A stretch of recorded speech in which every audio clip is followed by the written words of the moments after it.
नमस्कार।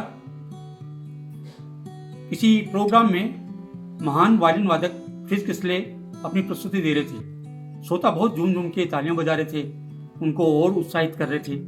जो ही प्रोग्राम समाप्त हुआ तो दर्शक दीर्घा में से एक भाव से भरा हुआ प्रशंसक भाग के आया और उनके हाथों को चूमने लगा। बोले, साहब, ऐसा सुंदर वायलिन बजाने के लिए मैं पूरा जीवन लगा सकता हूँ। तो किसले बड़े मुस्कुराते धीरे से बोले कि लेकिन मैं तो पूरा जीवन लगा चुका। इतने में एक दूसरा कोई प्रशंसक भाग के आया और उनके पास में आया।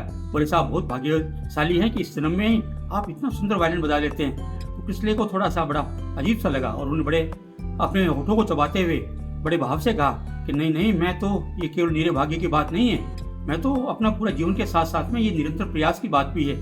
अगर मैं 1 महीने तक प्रयास नहीं करूं तो आम श्रोता बता सकता है कि मेरी यहाँ कहाँ गलती रह गई है। और यदि मैं 1 सप्ताह तक भी प्रयास नहीं करूं तो मेरी पत्नी बता सकती है कि प्रयास में कहाँ कमी रह गई है। और यदि मैं 1 दिन में प्रयास नहीं करूं तो मेरी आत्मा झकझोर उठती है, वो बता सकती है कि कहाँ गलती रह गई।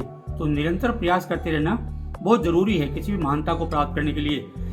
करते करते अभ्यास के जड़मती हो सुजान, रसरी आवाज जात से सिर पर पड़त निशान। इसलिए महानता को प्राप्त करने के लिए और स्थायी बनाने के लिए निरंतर प्रयास करते रहना पड़ता है। एक बार प्रसिद्धि को पाने के बाद में प्रयास खत्म नहीं करना पड़ता, वो निरंतर करते रहना पड़ता है। ये जरूरी है, निरंतर प्रयास करते रहें। नमस्कार।